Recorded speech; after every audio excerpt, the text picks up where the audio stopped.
সুন্দর বর্জ্য ওই দিক দিয়ে আসতেই গন্ধ। এটা কারণটা কি? গন্ধ কি আল্লাহ গজব হিসাবে দেয়? আপনারা তো যা দেখাইলে মনে হয় যে এতে পানি নিয়ে এক গ্লাস খাইতে পারি। এখন চলেন ট্রাই করি, এক গ্লাস করে খাই সব।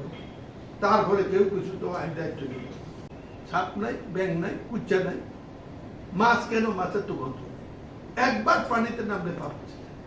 এখন আমার একটি প্রশ্ন, ইপিজের জমি আপনারা যে পেয়েছেন কোনো মূল্য পরিশোধ করেছেন দিয়ে থাকলে এটা কত? আমি একটু জানতে চাইবো, কারণ ব্যাপারটা নিয়ে সংশোধন আমি আজকে জানতে চাই। কথা ছিল আগে কি বলছেন আপনারা আমি জানি না, কিন্তু আমাকে বলছেন না আপনারা লোকাল লোকদের চাকরি হবে। আমি জানতে চাইবো আমাদের কয়টা লোকাল লোক চাকরি করে। কারণ আপনাদের চাকরির পদ্ধতি সিস্টেম আমি জানি না বন্ধুর আছে, কিন্তু আমাকে এটা বলা হয়েছিল আপনাদের বর্জ্যের কারণে। এত সুন্দর বর্জ্য ওই দিক দিয়ে আসতেই গন্ধ। এটা কারণটা কি? গন্ধ কি আল্লাহ গজব হিসাবে দেয়? আপনারা তো যা দেখাইলে মনে হয় যে এতে পানি নিয়ে এক গ্লাস খাইতে পারি। এখন চলেন ট্রাই করি, এক গ্লাস করে খাই সব। তারপরে কেউ কিছু তো আইন দায়িত্ব নিল। দেশের দুইটা যুদ্ধ হয়েছে, একটা মুক্তিযুদ্ধ, একটা জুলাই যুদ্ধ। এই দুই যুদ্ধের সাথে জড়িত কয়জন লোক চাকরি পেয়েছে? অবশ্যই ইপিজেড এক্সটেন্ড করবেন উত্তরে। আর দক্ষিণে যদি আমরা ক্ষমতা থাকে এই জায়গা বাজার দরে কিনে আপনি বাড়তে পারেন। আমার মতো কম জ্ঞান সম্পন্ন লোক বাংলাদেশে নেই, কিন্তু একটু মনটা একটু ভালো এই কারণে যে মানুষের জন্য অনুভব করি। এই অনুভব থেকে মাঝে মাঝে ব্যথার টাকা ওষুধ দেওয়ার চেষ্টা করি।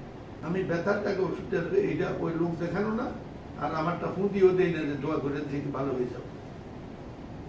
ব্যথার টাকা যথাযথ ওষুধটা দেওয়ার চেষ্টা করি, সেই জন্য মানুষ আমাকে পছন্দ করে। কিছুটা বলে দাম না জিতলাম কেমনে, জীবনে ইলেকশনে হারিয়ে নিত। আমাদের যা করতে হবে না তো আমাদের দানটা পাচ্ছি এই বর্জ্যের কারণে।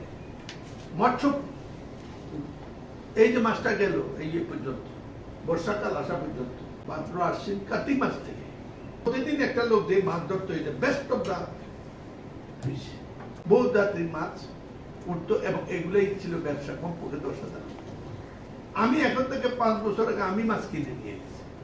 এখন এসব পানিতে আমরা কুচ্চা চিনি, কুচ্চা এটা কিন্তু কোনো কিছু তো মরে না।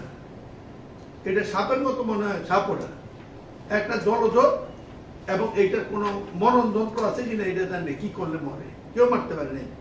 এই জিনিসটাও নাই, সাপ নাই, ব্যাং নাই, কুচ্চা নাই, মাছ কেন? মাছের তো গন্ধ নাই একবার পানিতে নামলে পাচ্ছে। এই এলাকার মানুষ বাড়িতে এসি রাখতে পারে না। এসি, নতুন এসি ঘরে টিন লাগাইতে, টিন জ্বলে যায়। কিসের থেকে এই জিনিস আসে? You might go different with the thing. Please prove our allegations wrong. আপনাদের কারোর সাথে আমাদের জবাব না। But without any purpose, you have been misled by some of the local people. শুধু আমার মানুষগুলোর প্রশ্নের জবাব দিয়ে আপনাদের চেয়ারম্যান সাহেব এসব, মাননীয় প্রধানমন্ত্রীকে আনেন, পরিবেশ মন্ত্রীকে আনেন, বাণিজ্য মন্ত্রীকে আনেন, আমাদের এই প্রশ্নের জবাব দেন। We are ready to give blood for your